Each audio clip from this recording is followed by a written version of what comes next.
സഹോദര, ആ, ഈ ഗ്രൂപ്പ് എന്ന് പറഞ്ഞു കഴിഞ്ഞാല് നമ്മള് പല വ്യത്യസ്തമായിട്ടുള്ള അഭിപ്രായങ്ങളുള്ളവരായിരിക്കും. അപ്പം നമ്മൾ പരസ്പരം ഓപ്പൺ ആയിട്ട് ഇങ്ങനെ ചർച്ച ചെയ്യാൻ വേണ്ടിയാ. അപ്പം നമുക്ക് ഓരോരുത്തരുടെ ആർഗ്യുമെന്റ് മനസ്സിലാക്കാൻ സാധിക്കും. ഇപ്പം ഞാൻ പറയുന്ന ഏത് അവസ്ഥയിൽ നിന്നും താങ്കൾക്ക് മനസ്സിലായെന്ന് ഞാൻ വിചാരിക്കുന്നത്. ഞാൻ പരിശുദ്ധാത്മാവിനായിട്ട് പാപം ചെയ്യുന്നല്ല ഞാൻ പറഞ്ഞത്. സാധാരണ സിനഡ് തീരുമാനങ്ങൾ നമ്മൾ പ്രാർത്ഥിച്ച് ആ, ഒരുങ്ങി ഒക്കെ എടുക്കുമ്പോൾ പരിശുദ്ധാത്മാവിന്റെ ഇടപെടൽ അതിലൂടെ ഉണ്ടാവും. പക്ഷെ നമ്മൾ ഉദ്ദേശശുദ്ധി തെറ്റായിട്ട് ഉദ്ദേശശുദ്ധിയോടെ നമ്മൾ തീരുമാനം എടുക്കുമ്പോൾ അതിൽ ആത്മീയ ഇടപെടൽ ഉണ്ടാകത്തില്ല. അതിന്റെ ഭാഗമാണ് ഇന്നിപ്പോ നോക്കിയേ സീറോ മലബാർ സഭ എന്തോരം നാണം കെട്ടെന്ന് നോക്കിയേ. എന്തുകൊണ്ടാ ഇപ്പൊ ഇപ്പൊ രണ്ടായിട്ട് നമുക്കത് സംഭവത്തെ സഹോദരൻ ഒന്ന് ചിന്തിച്ചു നോക്കും. എങ്ങനെ ഇത്ര രൂക്ഷമായത്? നമ്മൾ ഒരു കാര്യം ചിന്തിച്ചാൽ മതി. ഒരു രൂപതയിൽ നടപ്പായില്ല, ഓക്കെ, നമുക്ക് സാധനം നടപ്പാക്കാൻ തീരുമാനിച്ച പ്രശ്നം ഉണ്ടാവുമോ? ഞാൻ പറയുന്നത് ലോജിക്കലായിട്ട് ചിന്തിക്കാനാ പറയുന്നത്. പക്ഷെ അതിന് പകരം എന്താ സംഭവിക്കുന്നത്? മറ്റ് രൂപതയിലുള്ള ബിഷപ്പുമാരും മറ്റ് രൂപതയിൽ സേവനം ചെയ്യുന്ന വൈദികരും ഇവിടെ വന്ന് ഇവിടെയുള്ള വിശ്വാസികളെ പ്രകോപിപ്പിക്കുന്നു, പ്രസ്താവന ഇറക്കുന്നു.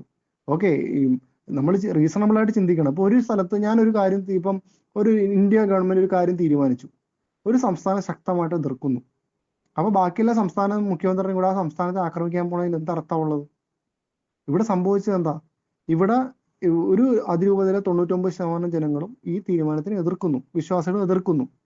ബാക്കിയുള്ള രൂപത ബിഷപ്പ്മാരപ്പം ആ രൂപതയുടെ കാര്യം അവിടെ തീരുമാനിക്കുമെന്ന് പറയേണ്ടതിന് പകരം ഇതിൽ കയറി മെഡിൽ ചെയ്യുന്നു, ഈ ഇഷ്യൂവിൽ കയറി മെഡിൽ ചെയ്ത് ഇത് സങ്കീർണമാക്കുന്നു. ഇപ്പം പല പുരോഹിതരും വിദേശ രാജ്യത്തൊക്കെ ഇരുന്ന് വീഡിയോ ചെയ്യുന്നുണ്ട്. എന്തിനു വേണ്ടിയാ? അവർ ഇവിടെയുള്ള വിശ്വാസികൾ ഈ ഇവിടുത്തെ കാര്യത്തിൽ മെഡിൽ ചെയ്യണം. കാരണം സാധാരണ നമ്മുടെ ഒരു കോമൺ ഡെക്കോറോ എന്ന് പറഞ്ഞാൽ ഒരു രൂപത എന്തെങ്കിലും പ്രശ്നം ഉണ്ടെങ്കിൽ മറ്റു രൂപതക്കാർ അവിടെ വന്ന് ബഹളം ഉണ്ടാക്കാറില്ല. അത് കാര്യം അവിടെ ഈ ഒരു തീരുമാനം എടുക്കുമ്പോൾ അതിനെതിരെ എതിർപ്പ് വരുന്ന സ്വാഭാവികമല്ലേ, നമുക്കറിയാലോ, എല്ലായിടത്തും അറിയാലോ. അപ്പൊ എതിർപ്പ് വരുമ്പം ആ രീതിയിൽ പരിഹരിക്കാൻ ശ്രമിക്കുന്നതിന് പകരം അവിടെ കയറി അവര് മോശക്കാര്, അവര് വിമതര്, അവര് മറ്റേത് മറിച്ചത് എന്നൊക്കെ പറഞ്ഞിട്ട് പരസ്പരം പീഡിപ്പിക്കാൻ ശ്രമിക്കുന്നതാരാ ഇവിടെ? നമ്മൾ എതിർക്കുന്നത് ജെനുവിൻ റീസൺ ഉണ്ടെന്ന് ഞാൻ പറഞ്ഞു. താങ്കളുടെ ഇപ്പൊ ഞാൻ പറഞ്ഞതൊക്കെ കാനോൻ ലോയാണ്, കാനോൻ നിയമമാണ്. ഈ 30 ഇയർ എന്ന് പറഞ്ഞു കഴിഞ്ഞാൽ അത് കസ്റ്റമാണ്, അത് ആചാരത്തിന് പരിരക്ഷ ലഭിക്കും. എന്നാൽ 50 ഇയേഴ്സ് കണ്ടിന്യൂ ചെയ്യുന്നത് പാരമ്പര്യമാണ്, ട്രഡീഷനായിട്ട് മാറും. അപ്പൊ അത് മാറ്റണമെന്നുണ്ടെങ്കിൽ കുറെ നിയമപരമായ രീതികളുണ്ട്. അപ്പം ഇതൊക്കെ ഉള്ള കാര്യങ്ങൾ നമ്മുടെ സഭയിലുള്ള നിയമങ്ങളാണ് ഞാൻ ഈ പറയുന്നത്. ഇപ്പൊ അതോടൊപ്പം തന്നെ ഞാൻ പറഞ്ഞു, ഈ പറഞ്ഞതിൽ എന്തെങ്കിലും തെറ്റ് താങ്കൾ പറയുന്നുണ്ടോ? അതായത് മാർപ്പാപ്പയുടെ കൽപ്പനയെന്ന് നുണ പറഞ്ഞു പരത്തിയത് സത്യമല്ലേ? മാർപ്പാപ്പയുടെ കൽപ്പനയുണ്ടോ? ഇല്ല. മാർപ്പാപ്പ വെറുതെ ഒരു കത്ത് മാത്രമേ എഴുതിയുള്ളൂ. ഇപ്പോഴും ഇപ്പൊ വീഡിയോ ഇറക്കിയിട്ട് പോലും മാർപ്പാപ്പ ഒരു ഔദ്യോഗിക കൽപ്പന ഇപ്പോഴും ഇറക്കുന്നില്ല. അപ്പസ്തോലിക് കോൺസ്റ്റിറ്റ്യൂഷൻ വഴിയാണ് നമ്മൾ സഭ സ്ഥാപിക്കുന്നതും ബിഷപ്പ് പുതിയ രൂപത സ്ഥാപിക്കുന്നതും എന്തും ചെയ്യുന്നുണ്ടെങ്കിലും അപ്പസ്തോലിക് കോൺസ്റ്റിറ്റ്യൂഷൻ അൾട്ടിമേറ്റ് ഉത്തരവാണ് മാർപ്പാപ്പയുടെ. ഇപ്പൊ ഞാൻ വീണ്ടും പറയുന്നു, മാർപ്പാപ്പ അപ്പസ്തോലിക് കോൺസ്റ്റിറ്റ്യൂഷൻ ഇറക്കിയാണെങ്കിൽ ഒരുപക്ഷെ നടപ്പാവും, ഇവിടെ എല്ലായിടത്തും നടപ്പാവും. പക്ഷെ മാർപ്പാപ്പ ഇറക്കാത്തതിന്റെ കാര്യം എന്താ? ഇതിന് റൂബ്രിക്സ് മാത്രമാണ് കാര്യം. അടിസ്ഥാന കാര്യങ്ങളിൽ എല്ലായിടത്തും നമുക്ക് ഐക്യരൂപമായി കഴിഞ്ഞു. ഒരു റൂബ്രിക്സ് അനുഷ്ഠിക്കുന്നില്ലെന്നും പറഞ്ഞ് ഒരിക്കലും ഞാൻ പറഞ്ഞ ഈ മറ്റു രൂപത എന്നുള്ള മെത്രാന്മാരും അല്ലെങ്കിൽ മറ്റു വൈദികരും ഒന്നും ഇവിടെ സംഘർഷം ഉണ്ടാക്കാൻ ശ്രമിക്കുന്നതിന്റെ ഫലമാണ്. ഇപ്പൊ ചങ്ങനാശ്ശേരിയിലാകട്ടെ, പാലയിലാകട്ടെ, എവിടെയാണ് നമുക്ക് റൂബ്രിക്കിൽ എറേഴ്സ് കണ്ടുപിടിക്കാൻ പറ്റും. അതായത് ഇപ്പൊ പുരോഹിതന്റെ നിൽപ്പിലുള്ള ഇത് ഞാൻ പറഞ്ഞ കൈവരിച്ചു പിടിക്കണത്, അങ്ങനെയുള്ള ആചാരങ്ങളൊക്കെ തെറ്റ് കണ്ടുപിടിക്കാൻ പറ്റും, ഇല്ലിസിറ്റ് ആയിട്ടുള്ള കാര്യം കണ്ടുപിടിക്കാൻ പറ്റും. അപ്പൊ ഇതൊരു റൂബ്രിക്സിലെ ഒരു ചെറിയൊരു ഭാഗം പാലിച്ചില്ലെന്നും പറഞ്ഞ് ഇതൊരിക്കലും തെറ്റായിട്ട് അല്ലെങ്കിൽ വലിയ ഗുരുതരമായ സംഭവമാണെന്നുള്ള രീതിയിൽ അവതരിപ്പിച്ചതിന് തെറ്റ്. ഇനിയിപ്പോ താങ്കൾ പറഞ്ഞതുപോലെ ഞാൻ ഈ പറഞ്ഞതൊക്കെ വസ്തുതകളായി പറഞ്ഞത്, അല്ലാതെ എനിക്ക് ബോധ്യപ്പെട്ട കാര്യങ്ങളാണ് ഞാൻ ഈ പറയുന്നത്. ഇപ്പം മാർപ്പാപ്പയുടെ കൽപ്പനയെന്ന് പറഞ്ഞ് നാട് മുഴുവൻ പ്രഖ്യാപിച്ചു. അതിനു മുമ്പ് പറഞ്ഞത് ഐക്യകണ്ഠേന എടുത്ത തീരുമാനം എന്ന് പറഞ്ഞ് നുണ പറഞ്ഞു. ഇത് മാർപ്പാപ്പ പറഞ്ഞിട്ട് അവിടുന്ന് റെഡിയാക്കി തന്നാന്ന് പറഞ്ഞു. അവസാനം നമ്മൾ സിനഡൽ ന്യൂസിന്റെ, ഞാനിപ്പോ താങ്കൾക്ക് വേണമെങ്കിൽ ഇപ്പൊ ഞാൻ 2020 ഡിസംബർ സിനഡൽ ന്യൂസിന്റെ PDF ഫയൽ ഇട്ട് തരാം. അതിൽ page number 58 page number 27 sir താങ്കളൊന്ന് സഹോദരൻ വായിച്ചു നോക്കിക്കഴിഞ്ഞാൽ പറഞ്ഞ സത്യം താങ്കൾക്ക് മനസ്സിലാവും. അതായത് അങ്ങോട്ട് അയച്ചപ്പോൾ ഡോക്യുമെന്റ്സ് ഇല്ലെന്നും ഈ റൂബ്രിക്സ് ഇല്ലെന്നും ഇവിടെ വന്നിട്ട് സിനഡ് തിരിച്ചു ചേർത്തതെന്നും അതിൻ്റെ അകത്ത് വ്യക്തമായിട്ടുണ്ട്. പക്ഷെ എന്നിട്ട് പ്രചരിപ്പിച്ചത് എന്താ? മാർപ്പാപ്പ പറഞ്ഞിട്ട് ചെയ്തതെന്ന് ഇവിടെ പ്രചരിപ്പിച്ചത്. താങ്കൾക്ക് അത് അറിയാവുന്ന കാര്യമല്ലേ? അപ്പൊ ഞാൻ പറഞ്ഞേ, നമ്മളൊരു സഭയുടെ തീരുമാനങ്ങൾ പരിശുദ്ധാത്മാവിന്റെ ഇടപെടൽ ആഗ്രഹിച്ചുകൊണ്ട് നമ്മളൊരു തീരുമാനം എടുക്കുമ്പോൾ അത് നടപ്പിലാക്കുന്ന രീതിയുണ്ടോ, നമുക്ക് അതിൽ നിന്ന് തിരിച്ചറിയാൻ പറ്റും.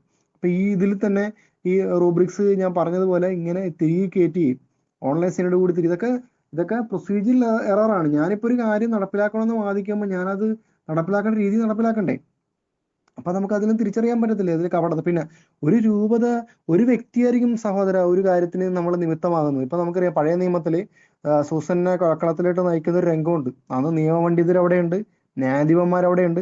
എല്ലാവർക്കും അറിയാം സൂസന്ന നിരപരാധിയാണെന്നറിയാം. ഇതിന്റെ പുറകിൽ അറിയാവുന്ന വളരെ അനേകം പേരുണ്ട് ഈ സൂസന്ന നിരപരാധിയാണ്. പക്ഷെ വാ തുറന്നില്ല. ദൈവം ദാനിയേൽ എന്നുള്ള ഒരു പയ്യന്റെ ഒരു ബാലന്റെ ആത്മാവിനെ ഉണർത്തിക്കൊണ്ട് അവനിലെ പരിശുദ്ധാത്മാവ് വിളിച്ചു പറഞ്ഞു, ഇവളുടെ രക്തത്തിൽ എനിക്ക് പങ്കില്ല, ഇവള് നിരപരാധിയാന്ന് പറഞ്ഞു. ആരാണ് പറഞ്ഞത്? അത്രയും ക്രൗഡ് ഉണ്ടായിരുന്നു, സൂസന്ന നിരപരാധിയാന്ന് അറിയാവുന്ന ഒരു കൂട്ടത്തിലുണ്ടായിരുന്നു. പക്ഷെ ഒരു ബാലൻ എഴുന്നേറ്റ് എന്ന് പറഞ്ഞു പരിശുദ്ധാത്മ. അപ്പം ഇത് ആര് പറയുന്നു? അല്ലെങ്കിൽ 34 രൂപത അനുവദിച്ചു അനുസരിച്ചു, ഒരു രൂപത എതിർത്തു എന്ന് പറഞ്ഞ ആ രൂപതയിൽ ആ പരിശുദ്ധാത്മാവിന്റെ പ്രവർത്തനം, അതായിരിക്കാം പരിശുദ്ധാത്മാവിന്റെ പ്രവർത്തനം. ഈ ജനാഭിയ കുർബാന എവിടെയെങ്കിലും നിലനിൽക്കണമെന്നുള്ള ദൈവത്തിന്റെ തീരുമാനമാണെന്നുള്ള രീതിയിൽ ചിന്തിച്ചാൽ പോരെ.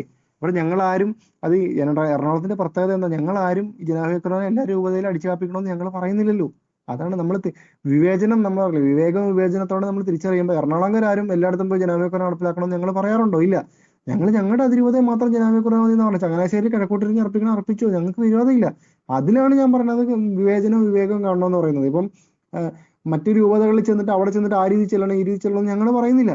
ഞങ്ങൾ ഞങ്ങളുടെ രൂപതയിൽ ഞങ്ങളുടെ വിശ്വാസികൾ ഞങ്ങളുടെ പള്ളികളിൽ ഇവിടെ നടപ്പിലാക്കണം എന്ന് പറയുന്നില്ല. അതിന്റെ കാര്യവും പറയുന്നുണ്ട്. എന്താ ലീഗലായിട്ട് ധാർമ്മികപരമായിട്ട് തെറ്റായെടുത്ത തീരുമാനമെന്ന് ഞങ്ങൾ പല പ്രാവശ്യം ഇതിനെപ്പറ്റി താങ്കളോട് ഞാൻ ഇപ്പൊ ഞാൻ പറഞ്ഞില്ല, വേണം വീണ്ടും ഞാനത് ഇട്ട് തരാം. സിനഡൽ ന്യൂസ് ലെറ്റർ ഇട്ട് തരാം December 2021. അതിൽ പേജ് നമ്പർ 58 and 27 വായിച്ചു നോക്കി കഴിഞ്ഞാൽ ഞാൻ പറഞ്ഞ സത്യമാണ് താങ്കൾക്ക് മനസ്സിലാവും.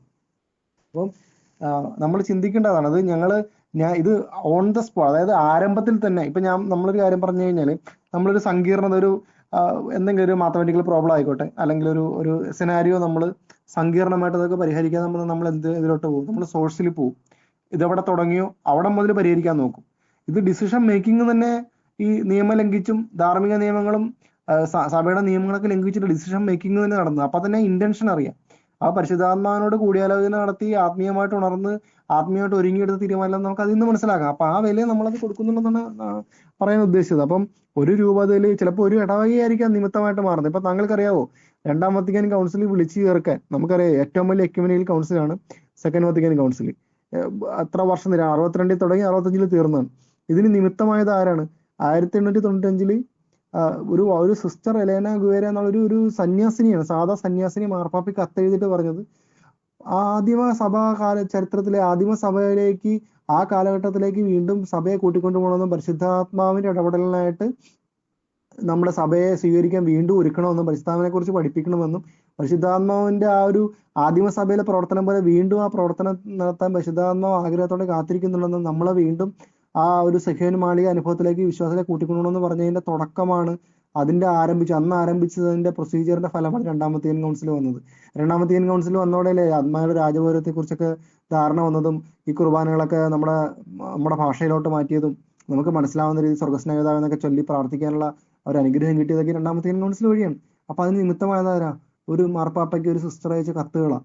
അപ്പൊ നമ്മള് ഇത് പറയുന്നവന്റെ വലിപ്പമോ പറയുന്നവന്റെ എണ്ണമോ പറയുന്നവന്റെ കാര്യമോ അല്ല നോക്കേണ്ടത്, പറയുന്നതിൽ സത്യം ഉണ്ടെന്ന് മാത്രം നമ്മൾ നോക്കേണ്ട കാര്യമുള്ളൂ. അപ്പം ഒരു ക്രൈസ്തവന്റെ വിളി എന്ന് പറഞ്ഞാൽ സത്യത്തിനും നീതിക്കും വേണ്ടി നിൽക്കാനുള്ള വിളിയാണ്.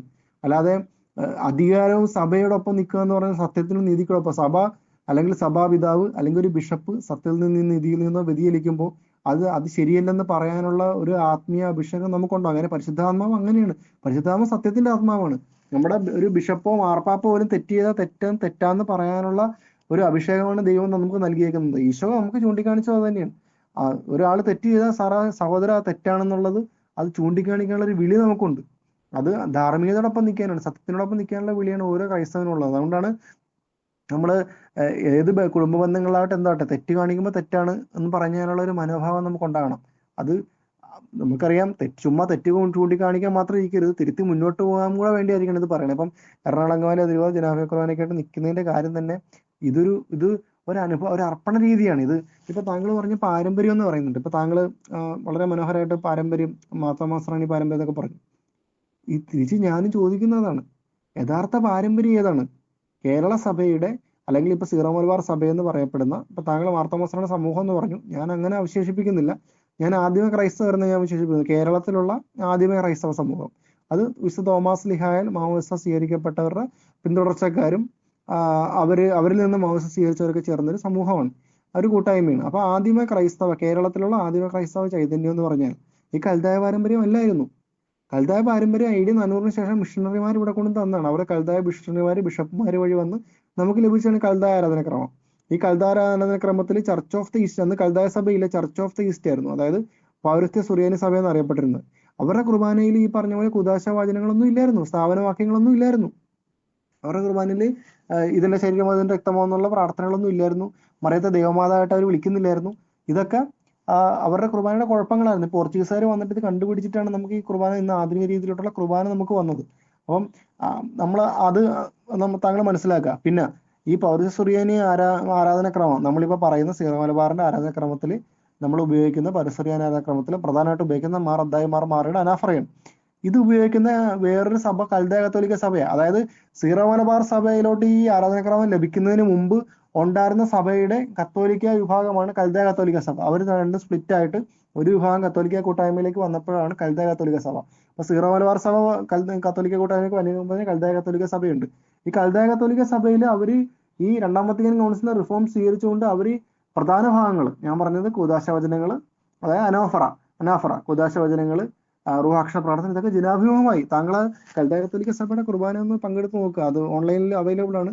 പ്രധാനപ്പെട്ട ഭാഗങ്ങളൊക്കെ അവർ ജനാഭിമുഖമാക്കി. കാര്യം എന്താ, ഇത് രണ്ടാം വത്തിക്കാൻ കൗൺസിലിന്റെ റിഫോമാണ്. അതായത് നമ്മൾ കാലത്തിന് മുന്നേ പരിശുദ്ധാത്മാവ് നമ്മൾ ഒരുക്കിയതാണ്. നമുക്കറിയാം ഇന്ന് സോഷ്യൽ മീഡിയ ഉണ്ട്, നമ്മുടെ യുവാക്കൾ നമ്മുടെ കുഞ്ഞുങ്ങളൊക്കെ എല്ലാം കണ്ട് എക്സ്പീരിയൻസ് ചെയ്യാൻ ആഗ്രഹിക്കുന്നവരാണ് കൂടുതലും. ഇപ്പൊ നമ്മൾ സ്കൂളിൽ പഠിപ്പിക്കുകയാണെങ്കിൽ പോലും പ്രസന്റേഷൻ സ്ലൈഡ് വഴിയും വീഡിയോ പ്രസന്റേഷൻ വഴിയൊക്കെയാണ് നമ്മൾ പിള്ളേർ കൂടുതൽ ആകർഷ്ടരായിട്ട് കൂടുതൽ താല്പര്യത്തോടെ അതിൽ പങ്കെടുക്കുന്നത്. അപ്പം ഇന്ന് കുട്ടികളൊക്കെ നമ്മൾ കൺമുമ്പിൽ കണ്ട് അത് അർത്ഥം അറിഞ്ഞ് ആരാധിക്കാനുള്ള ബൗദ്ധിക വളർച്ച വളർന്നുകൊണ്ടിരിക്കുന്ന കാലഘട്ടമാണ്. പണ്ട് നമുക്ക് സ്വകാര്യതയിൽ അല്ലെങ്കിൽ രഹസ്യാത്മകതയിൽ പ്രാധാന്യം കണ്ടെത്താൻ സാധിക്കുമായിരുന്നെങ്കിൽ ഇന്നത് കണ്ടെത്താൻ സാധിക്കാത്തൊരു തലമുറയാണ് ഇന്ന് വന്നേക്കുന്നത്. അപ്പൊ നമ്മൾ ഇന്ന് അവരുടെ കൺമുമ്പിൽ അർപ്പിക്കും. ഞാൻ പറഞ്ഞില്ലേ, ഈ നമ്മൾ കാഴ്ച സമർപ്പണം അല്ലെ ഒരു ശുശ്രൂഷയിൽ കാസയും ബിലാസയും കുരിശാകൃതിയിൽ പുരോഹിതൻ ഉയർത്തിപ്പിടിക്കുമ്പോൾ അതിന്റെ അർത്ഥം കർത്താവിന്റെ കുരിശുകരണമാണ് അവിടെ കാണിക്കുന്നത്. അതിന്റെ അർത്ഥം അപ്പൊ നമ്മൾ ഈ കാസയും ബിലാസയും കുരിശാകൃതി ഉയർത്തുമ്പോൾ നമ്മൾ ആ കുരിശിലോട്ട് കാസയും ബിലാസയിലൂടെ നമ്മളെ തന്നെ സമർപ്പിക്കുകയും കർത്താവ് ആ മരണത്തിലൂടെ ആ ബലി നമ്മുടെ നിയോഗങ്ങളെ ദൈവം ആ ബലിയിലോട്ട് കുരിശിലോട്ട് സ്വീകരിക്കുകയാണ് അവിടെ ചെയ്യുന്നത്. അതിനുശേഷം കാസയും ബിലാസയും ബലിപീഠത്തിലോട്ട് തിരിച്ചു വയ്ക്കുമ്പോൾ കർത്താവിന്റെ കബറടക്കമാണ്. അപ്പൊ ഈ ഓരോ അനുഷ്ഠാനങ്ങൾക്കും ഓരോ ഭാഗങ്ങൾക്കും അതിന്റെ ആന്തരിക അർത്ഥങ്ങളൊക്കെ ഉണ്ട്. ഇപ്പൊ നമ്മൾ ജനാഭിയ കുർബാന അർപ്പിക്കുമ്പോൾ നമ്മൾ രണ്ടു കൂട്ടരും ബലിപീഠത്തിന് അപ്പുറത്തും ഇപ്പുറത്തും നിൽക്കുന്നത്. അത് പുരോഹിതനപ്പുറത്തും വിശ്വാസികൾ ഇപ്പുറത്തും. അപ്പൊ ബലിപീഠത്തിൽ അനുഷ്ഠിക്കപ്പെടുന്നവയെ സൂക്ഷിച്ച് കണ്ടുകൊണ്ട് ഓരോ ഭാഗങ്ങളിൽ അർത്ഥം മനസ്സിലാക്കിക്കൊണ്ട് അർപ്പിക്കാൻ സാധിക്കുന്ന ജനാഭിയ കുർബാനയാണ്. അപ്പൊ ഇതേ രണ്ടാം വത്തിക്കാൻ കൗൺസിലിന്റെ ഭാഗമായിട്ട് വന്ന ജനാഭിയ കുർബാന തള്ളിപ്പറയുകയും എന്നാൽ രണ്ടാം വത്തിക്കാൻ കൗൺസിലില് മാതൃഭാഷയിലോട്ട് മാറണമെന്നുള്ള കാര്യം സ്വീകരിക്കുകയും ചെയ്യുന്ന ഇരട്ടത്താപ്പല്ലേ. അങ്ങനെയാണെങ്കിൽ ഫുള്ള് സുറിയാനി ആയിക്കോണം. ഞാൻ പറഞ്ഞു വന്നത്, ഒരു തീരുമാനം എടുക്കുമ്പോൾ അത് ലീഗലായിട്ടും നിയമപരമായിട്ടും ഉദ്ദേശശുദ്ധിയൊക്കെ നമ്മൾ വിലയിരുത്തുമ്പോൾ അത് നമ്മൾ പ്രത്യേകം ശ്രദ്ധിക്കണം. നമ്മൾ ഇപ്പൊ ഞാൻ നേരത്തെ പറഞ്ഞാൽ വീണ്ടും റെഫ്യൂട്ട് ചെയ്യാൻ താങ്കൾക്ക് എന്തെങ്കിലും ഉണ്ടോ? മാർപ്പാപ്പയുടെ കൽപ്പന എന്ന് പറയുന്ന നുണയല്ലേ? ഏക കണ്ടതിനെടുത്ത തീരുമാനം എന്ന് പറയുന്ന നുണയല്ലേ? അപ്പൊ ഒരു ഫ്രൂട്ട്സ് ഓഫ് ദ ഡിസിഷൻ, അതിന്റെ വൃക്ഷത്തിന്റെ ഫലത്തിൽ നിന്ന് നമുക്ക് തീരുമാനം തിരിച്ചറിയാൻ പറ്റുന്നുണ്ടെങ്കിൽ ഈ ഫലം എന്തിൽ നിന്നുണ്ടായത്? നുണയിലൂടെയും കപടതയുടെയും പ്രചരിപ്പിച്ചിട്ട് നടപ്പിലാക്കാൻ നോക്കുമ്പോൾ നമ്മൾ എങ്ങനെ ധാർമ്മികമാകും? അപ്പം ഒരു രൂപതയല്ല ഒരു ഇടവകയാണെങ്കിലും സത്യം സത്യമാണെന്ന് പറയാനുള്ള തന്റെ ഇടം കാണിക്കുന്നുണ്ടെങ്കിൽ അതിനെ തിരിച്ചറിയാൻ നമുക്ക് സാധിക്കണം. ഇപ്പം ഭീഷണിയിലൂടെയും അച്ചടക്ക നടപടിയിലൂടെയും വീട്ടുകാരെ വരെ വിളിച്ച് ഭീഷണിപ്പെടുന്ന അവസ്ഥ പല സ്ഥലങ്ങളിലും ഉണ്ടായിട്ടുണ്ട്. താങ്കൾക്കറിയാം, പുരോഹിതരെ വീട്ടിൽ വരെ വിളിച്ച് സീനിയർ അച്ഛന്മാരെ വിളിച്ച് ഭീഷണിപ്പെടുത്തി ആണ് പലയിടത്തും അച്ഛന്മാരെ കൊണ്ട് തിരിപ്പിച്ചത്. അങ്ങനെ പേടിപ്പിച്ചും ഭീഷണിപ്പെടുത്തിയും പുറത്താക്കുമെന്നും പറഞ്ഞിട്ട് ചെയ്യിപ്പിക്കേണ്ടതാണ് ഒരു റൂബ്രിക്സ്. ഞാൻ പറഞ്ഞ പാഷണ്ഡത ഉണ്ടെങ്കിൽ ഞാനും അംഗീകരിക്കും. വിശ്വാസപരമായിട്ട് പാഷണ്ഡത ഇതിൻ്റെ അകത്തുണ്ടെങ്കിൽ ഞാൻ പറയും ഭീഷണിപ്പെടുത്തി നടപ്പിലാക്കണം. പക്ഷെ ഒരു റൂബ്രിക്സിന്റെ വിഷയത്തിൽ ഭീഷണിയിലൂടെയൊക്കെ നടപ്പിലാക്കുമ്പോൾ അപ്പം ഈ ഡിസിഷൻ മേക്കിങ്ങിൽ അപാകത, അതായത് തീരുമാനങ്ങൾ എടുക്കുന്നതിന്റെ ഉദ്ദേശശുദ്ധി, അതിന്റെ പ്രൊസീജിയറിൽ നിയമപരവും ധാർമ്മികമായിട്ട് തെറ്റുകളൊക്കെ ഉണ്ടെങ്കിൽ അത് ചൂണ്ടിക്കാണിക്കുമ്പോൾ ഒരു രൂപതെങ്കിൽ ഒരു രൂപത, ഒരു ഇടവകെങ്കിൽ ഒരു ഇടവക, അവരോടൊപ്പമാണ് സത്യമെങ്കിൽ അതിനോടൊപ്പം നിൽക്കാനാണ് നമ്മുടെ വിളി. അപ്പം അത് മനസ്സിലാക്കുക. അതുകൊണ്ട് ഒരു വ്യക്തി പറഞ്ഞു എന്ന് പറഞ്ഞുകൊണ്ട് പല കാര്യങ്ങളും ഇതുപോലെ നമ്മൾ കളക്റ്റീവ് ഡിസിഷൻസിന്റെ പ്രത്യേകത അതാണ്. ഇപ്പം നമുക്കറിയാം, ഒരു ഗ്രൂപ്പ് ആൾക്കാർ ഒരു തീരുമാനം എടുത്തു കഴിഞ്ഞാൽ അതിൽ പോരായ്മ ചിലപ്പോൾ ഒരാളായിരിക്കും ചൂണ്ടിക്കാണിക്കുന്നത്. അപ്പോൾ അത് നമ്മൾ മനസ്സിലാക്കുക, അത് ദൈവത്തിന്റെ ഇടപെടൽ ഉണ്ടോ ഇല്ലെന്ന് അന്വേഷിക്കുക. അപ്പൊ നമ്മൾ ചിന്തിക്കേണ്ട, ഇവരുടെ പ്രവർത്തനങ്ങൾ ഇവർ പറയുന്നത് സത്യമുണ്ടോ? എറണാകുളം അങ്കമാലി അതിരൂപത ഈ തീരുമാനങ്ങളെ കുറിച്ച് പറയുന്നത് സത്യമുണ്ടോ? സത്യമുണ്ടെന്ന് പറയുമ്പോൾ തന്നെ താങ്കൾക്ക് അറിയാലോ ന്യായം ആരുടെ പക്ഷത്താണ്. അപ്പൊ സത്യമുണ്ടോ എന്ന് നോക്കുക എന്നുള്ള, ഞാൻ താങ്കൾക്ക് വീണ്ടും PDF ഇട്ട് തരാം. ഈ റൂബ്രിക്സ് എങ്ങനെ തീരുമാനിച്ചതെന്ന് ആ PDF ഉണ്ടാവും, താങ്കളത് നോക്കുക. നമ്മൾ വീണ്ടും പറയുന്നു, നമ്മളിപ്പം പല രീതിയിൽ പല അഭിപ്രായങ്ങളുള്ള ആൾക്കാരാണ്. നമ്മൾ ഈ കൂട്ടായ്മ രൂപീകരിച്ച് തന്നെ ഓരോരുത്തരും അവരുടെ രീതിയിൽ കാര്യങ്ങൾ പ്രകടിപ്പിക്കുന്നു. അപ്പൊ ആരോടും ഇതിൽ നമുക്ക് ശത്രുതയോ ഒന്നുമില്ല. സ്വതന്ത്രമായിട്ട് അഭിപ്രായം പറയുക, പരസ്പരം നമുക്ക് ഷെയർ ചെയ്യാൻ പറ്റണം. അതൊക്കെയാണ് ഇതിന്റെ പ്രത്യേകത. അപ്പൊ താങ്കൾ ഒരിക്കലും ഇത് പറയുന്ന ഒരിക്കലും നെഗറ്റീവായിട്ട് എടുക്കത്തില്ല. താങ്കൾ താങ്കളുടെ അഭിപ്രായം പറയുന്നു, ആത്മാർത്ഥമായിട്ട് പറയുന്നു, ഞാൻ എൻ്റെ അഭിപ്രായം പറയുന്നു. ചിലപ്പോൾ ആ പറയുന്നതിനോട് പരസ്പരം വിയോജിപ്പുണ്ടാകാം, എന്നാലും സഹോദര സ്നേഹം. നമ്മളല്ലേ എറണാകുളം അങ്കമാലി അതിരൂപതയിൽ പുറത്തുനിന്ന് വന്ന് താമസിക്കുന്ന കുറെ പേര് എറണാകുളം സിറ്റിയിലൊക്കെ ഉണ്ട്. അവരിൽ 90% പേരും ജനാബെ ഖുർആന് ഒപ്പം നിൽക്കുന്നവരാ. എന്നാൽ 10% പേര് എതിർക്കുന്നവരുണ്ട്. പക്ഷെ അവരെ പോലും നമ്മൾ ഒരിക്കലും അന്യരായിട്ട് കാണാതെ അവർ ചെയ്യുന്ന തെറ്റാണെന്ന് നമ്മൾ പറയുമെങ്കിലും അവരും നമ്മളും ഭാവിയിൽ ബലിയർപ്പിക്കണ്ടെന്നുള്ള കൂട്ടായ്മയിലൂടെ പോകണം. അപ്പൊ നമ്മൾ പരിശുദ്ധാത്മാവിന്റെ ആ ഒരു ഐക്യത്തോടെ നമ്മൾ വ്യത്യസ്തതയിൽ ഐക്യം കൊണ്ടുവന്ന പരിശുദ്ധാത്മാവ്. ഇപ്പൊ നമ്മൾ പറയാം ഐക്യരൂപം കൊണ്ടിട്ട് എല്ലാം ഐക്യമാവുമായിരുന്നെങ്കിൽ ഇപ്പൊ നമ്മൾ സന്യാസഭകൾ എത്രണ്ണുണ്ട്? CMI, MCBS, കപ്പൂച്ചിയൻ, MST, CST, എത്രയോ സമൂഹങ്ങളുണ്ട്. അങ്ങനെയാണെങ്കിൽ വൈവിധ്യത്തിന്റെ ആവശ്യമുണ്ടോ? എല്ലാവരും കൂടെ ഒരു സന്യാസഭ പോരെ? അപ്പൊ നമ്മള് വൈവിധ്യങ്ങളെ സഭ എന്നും പ്രോത്സാഹിപ്പിക്കുന്നുണ്ട്. അപ്പം ഇപ്പൊ ഉദാഹരണത്തിന് വേറെ ഈസി എക്സാമ്പിൾ പറയാം. വത്തിക്കാനിൽ നമുക്കറിയാം 90% പള്ളികളിലും 99% പള്ളികളിലും വത്തിക്കാന്റെ കീഴിൽ റോമൻ റീത്തിൽ ജനാബെ ഖുർആൻ അർപ്പിക്കുന്നത് താങ്കൾക്കറിയാം. എന്നാൽ ഇറ്റലിയിലുള്ള മിലാൻ അതിരൂപത ഒരു ആർച്ച് ഡയസിസ് ഫുള്ള് അവിടെ അംബ്രോസിയൻ റീത്ത് എന്ന് പറഞ്ഞ പ്രത്യേക കുർബാനക്രമം അവിടെ അനുവദിച്ചു കൊടുത്തേക്കണം. അതായത് മാർപ്പാപ്പയുടെ കീഴിൽ തന്നെ മിലാൻ അതിരൂപതയിൽ അംബ്രോസിയൻ റീത്തിൽ ഫുള്ള് കിഴക്കിന്റെ കുർബാനയോട് അർപ്പിക്കുന്നുണ്ട്.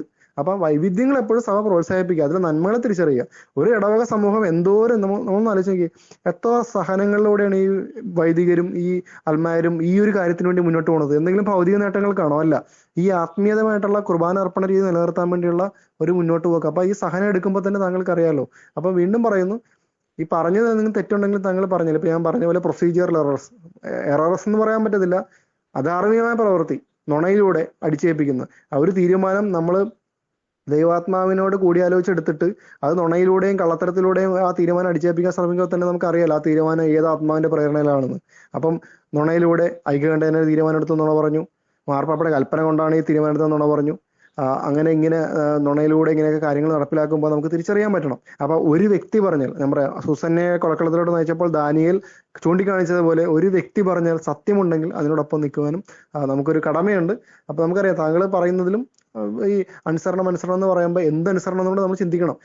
ദൈവകൽപ്പന അനുസരിക്കാൻ ദൈവം ആവശ്യപ്പെടുന്നത് മനുഷ്യരെ അനുസരിക്കുന്നതായിട്ട് താരതമ്യപ്പെടുത്തരുത്. അല്ലെങ്കിൽ മനുഷ്യർക്ക് തെറ്റുപറ്റും, ഒരു സമൂഹത്തിന് തെറ്റുപറ്റും. നാസിസം എന്ന് പറഞ്ഞ് ജർമ്മനിയിൽ ഭൂരിഭാഗം തെരഞ്ഞെടുത്ത ഹിറ്റ്ലറിന്റെ കീഴിൽ ഭൂരിഭാഗം ജനതയും അവരോടൊപ്പം നിന്ന് ജൂതന്മാരെ ആക്രമിച്ചപ്പം അവിടുത്തെ ഭൂരിഭാഗത്തിനും അത് ശരിയായിരുന്നു, വളരെ ചെറിയ ന്യൂനപക്ഷത്തിന് തെറ്റായിട്ടുണ്ടായിരുന്നുള്ളൂ. അപ്പം അത് എണ്ണം വെച്ചിട്ടോ അല്ലെങ്കിൽ രൂപതകളുടെ എണ്ണം വെച്ചിട്ടോ വ്യക്തികളുടെ എണ്ണം വെച്ചിട്ടോ സത്യമല്ലാതാകുന്നില്ല. അത് സത്യം ചൂണ്ടിക്കാണിക്കുമ്പോൾ ഒരാളെ ഉള്ളെങ്കിലും അതിനെ നമ്മൾ അംഗീകരിക്കാൻ പഠിക്കണം. അപ്പൊ താങ്കൾ ഇങ്ങനെയുള്ള കാര്യങ്ങൾ ഡിസ്കഷൻ വരുമ്പോൾ താങ്കൾക്ക് പറയാനുള്ള പറയാം. നമ്മൾ പരസ്പരം സംസാരിച്ച് സഹോദര സ്നേഹത്തോടെ മുന്നോട്ട് പോകാം. താങ്കൾ കമന്റ് ചെയ്യുന്നതിന് പ്രത്യേകം നന്ദി പറയുന്നു. ദൈവം അനുഗ്രഹിക്കട്ടെ.